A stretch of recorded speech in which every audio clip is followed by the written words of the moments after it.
बिस्मिल्लाहिर्रहमानिर्रहीम अस्सलाम वालेकुम वरहमतुल्लाहि वबरकातुहू। आज हीट स्ट्रोक के बारे में बात करते हैं। What is heat stroke? Heat stroke क्या होता है?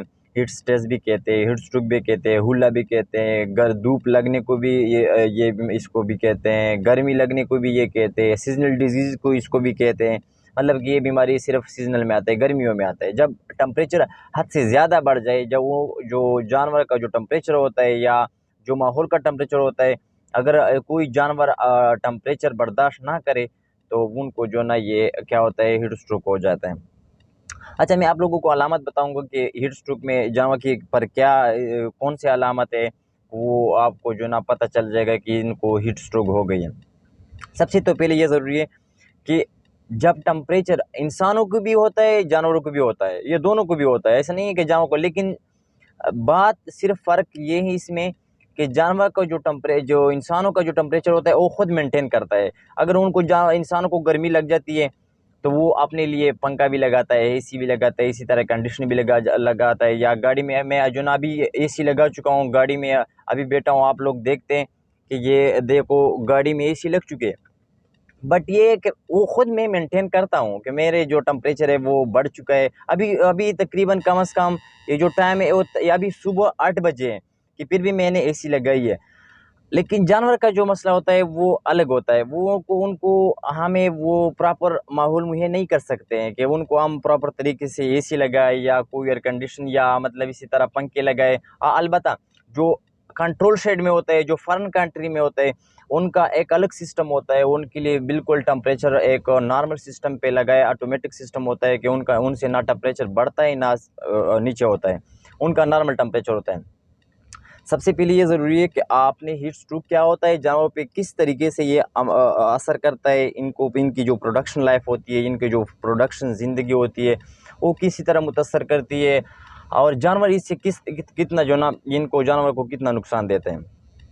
सबसे पहले अगर जानवरों को आपने उनकी अलामत देखा जाए तो जो सांस ले रही है जानवर, इनहेलेशन करती है जानवर, तो उनकी जो सांस नॉर्मल का रफ्तार है वो 90 है, 1 मिनट में 90 सांस की जो रफ्तार होती है वो 90 लेगी।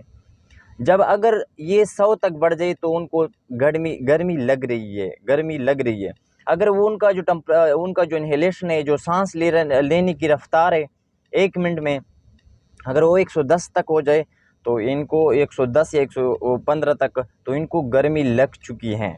इनको ये मैं आपको जो ना सादा अल्फाज में बताता हूँ ताकि आप लोग इन पे ये मेरी अल्फाजों पे आसानी से मेरे अल्फाज को आप जो ना समझ सकें। अगर 110 से लेकर 130 तक 1 मिनट में सांस ले रही है जानवर, तो आप ऐसा समझो कि आपके जानवर जो ना गर्मी लग चुके हैं और हीट स्ट्रोक बिल्कुल कन्फर्म हो चुका है। और आपने इनको जो प्रॉपर तरीका है वो मैं आपको बताऊंगा कि किस तरीके से आपने हैंडल करना है। लेकिन इनको आपने इमरजेंसी अलर्ट करनी होगी और आपको जो ना आपके जानवर को जो हीट स्ट्रोक होता है वो लग चुका है।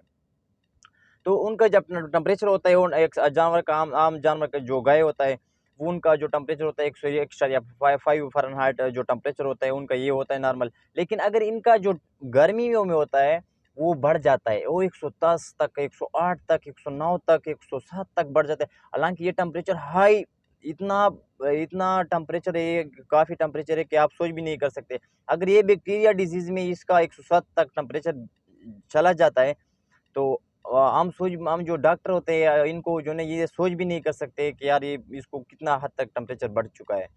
बट अगर हीट स्ट्रोक में कि वो उनका जो टेम्परेचर है वो 110 तक चला जा सकता है। काफ़ी जानवर मैंने देखे अभी जो ना, एक तो 3 4 5 केस अभी जो जून जुलाई के जो महीने होते हैं, इतना गर्मी की शिद्दत आ जाती है कि जानवर जो ज़ुबान होता है वो साँस लेने में बहुत ही दुश्वारी से लेती है साँस, और इतनी मुश्किल से साँस ले रही है कि आप सोच भी नहीं कर सकते हैं। तो इसी वजह से सबसे तो पहले ये ज़रूरी है कि आपके जो जानवर का जो टेम्परेचर है वो भी बढ़ जाता है, सांस मुश्किल से ले रही है, उनका जो बाल होते हैं वो भी जो है ना बड़े हो जाते हैं, और उनका जो टेम्परेचर बाहर जो एक्सटर्नल टेम्परेचर होता है जो जिस्म के पे ऊपर जो अगर आप हाथ रखते हैं तो वो भी बढ़ जाता है, अंदर से उनका टेम्परेचर बढ़ जाता है। उनका जो सबसे जो बड़ी अलामत है ना, मैं आपको बताता हूँ कि सबसे जो बड़ी अलामत है ये है कि अगर उनको थोड़ा-सा सीज़न कम, थोड़ा-सा जो गर्मी की जो शिद्दत है वो कम हो जाए तो खुराक ज़्यादा लेगी, और अगर टेम्परेचर बढ़ जाए तो खुराक नहीं लेगी, और जो साँस ले रही है वो ज़बान बाहर निकाल के सांस लेगी। जब वो जो ना उनको सीज़न जो गर्मी होती है वो जब भी वो कम होगी, ये जो ना ये ज़्यादा खुराक लेगी। जब ये बढ़ेगी तो ज़्यादा ये खुराक लेगी, ज़्यादा नहीं लेगी। या अगर टेम्परेचर बढ़ने के साथ ये खुराक कम लेगी और अगर टेम्परेचर कम हो जाए तो फिर खुराक ज़्यादा लेगी। तो ये है कि ये हो गया ना, ये हो गया हीट स्ट्रोक का।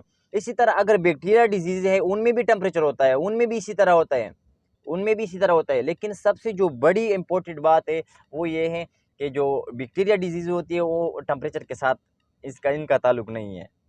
सबसे जो बड़ी अलामत है, सब लोगों की वीडियो आपने देखी होगी, ये होगा वो, लेकिन जो सबसे जो इम्पोर्टेंट जो पॉइंट है वो ये है कि वो मौसम के साथ जानवर चलेगा। अगर उनका टेम्परेचर, अगर उनका जो सीज़न होता है, उनका जो गर्मी की जो शिद्दत है वो जब कम होगी तो ये खुराक ज़्यादा लेगी, जब गर्मी की शिद्दत ज़्यादा होगी तो ये खुराक नहीं होगी। या दूसरी बात में ये भी कह सकते हैं कि जब कोई भी जानवर दिन में चारा कम कहिए और रात में ज़्यादा कहिए, क्यों? क्योंकि जो गर्मी की जो शिद्दत होती है वो दिन में ज़्यादा होता है और जो रात है वो उसमें कम होता है। तो ये हो गया, तो ये तो हो गया अलामत। दूसरी बात है कि इनसे हमने किस तरीके से प्रिवेंट कर, इनसे हमने किस तरीके से महफूज करना है अपने जानवरों को। सबसे तो पहले आपने ये कर कि ऑक्सीजन को जो वेंटिलेशन होती है, जो इर्द गिर्द दोनों जगहों से आपने जो ना हवा को मुतदिल रखना है कि उनको जो हवा का जो सिस्टम होता है वो अंदर जाके फार्म में जाके अंदर जाके उन पे जानवरों पे लगे और उनको जो सिस्टम में होता है उनको आपने प्रॉपर माहौल मुहैया करना है। दूसरी बात है कि आपने 24 घंटे उनको ताज़ा पानी मुहैया करनी है, यानी वो जब दिल चाहे वो पानी पिए।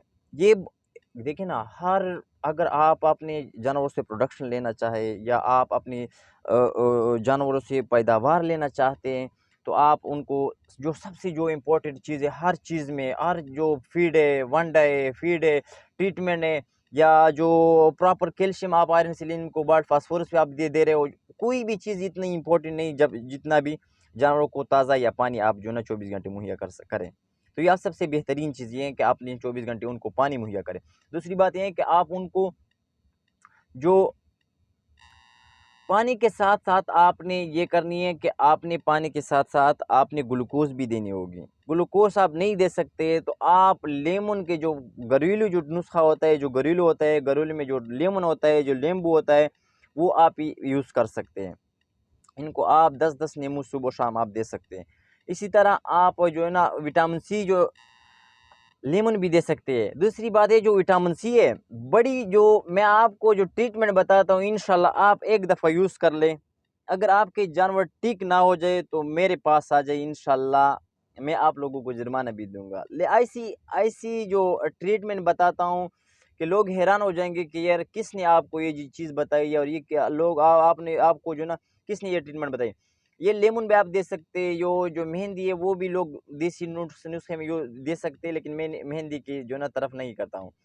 लेकिन जो विटामिन सी है, स्कॉर्ब सी के नाम से बायोहाक फार्मास्यूटिकल्स की ये जो प्रोडक्ट्स हैं, बहुत ही ज़बरदस्त प्रोडक्ट्स है, बहुत ही ज़बरदस्त प्रोडक्ट्स है। आप 20-20 ग्राम सुबह शाम दे सकते हैं 1-1 लीटर पानी में और इतना ज़बरदस्त रिज़ल्ट देता है। विटामिन मैक्स भी इनके साथ मिला के दे, C4 भी इनके साथ मिला के दे, जैल्शियम सी भी इनके साथ मिला के दे, इतना ज़बरदस्त चीज़ है कि आप सोच भी नहीं कर सकते। तीसरी बात, अच्छा, एक बड़ी बात जो इम्पोर्टेंट है बहुत ज़्यादा, वो ये है कि जब जानवर की जो टेम्परेचर बढ़ जाए, हीट स्ट्रोक हो जाए या इनका जो टेम्परेचर हद से बढ़ जाए, तो इनके लिए आपने ये करना है कि उनका जो दिमाग में हाइपोथैलेमस होता है वो कंट्रोल करता है, और जो अंदर का जो हीट होता है, जो मतलब गर्माश होती है, वो हाइपोथैलेमस कंट्रोल करता है।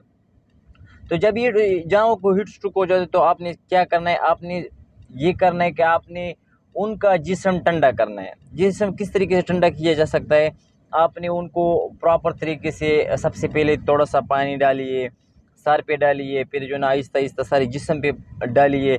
उस वक़्त तक जब आपके जानवर का टेम्परेचर 110 हो, 108 हो, 109 हो, आप उस वक़्त तक पानी डालते रहिए।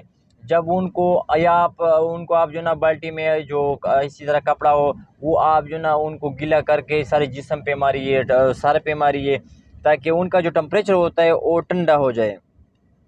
तो इसी तरह जो ना आपने उन जानवर की क्या करना है, आप उस जानवर का आपने सही तरीके से आपने उन पे जो ना पानी डालना है, और आपने उसको जो ना इतना पानी डालना है, इतना पानी डालना है कि उनका जो टेम्परेचर होता है वो नॉर्मल तक आ जाए। तो ये भी बड़ी इंपॉर्टेंट बात है।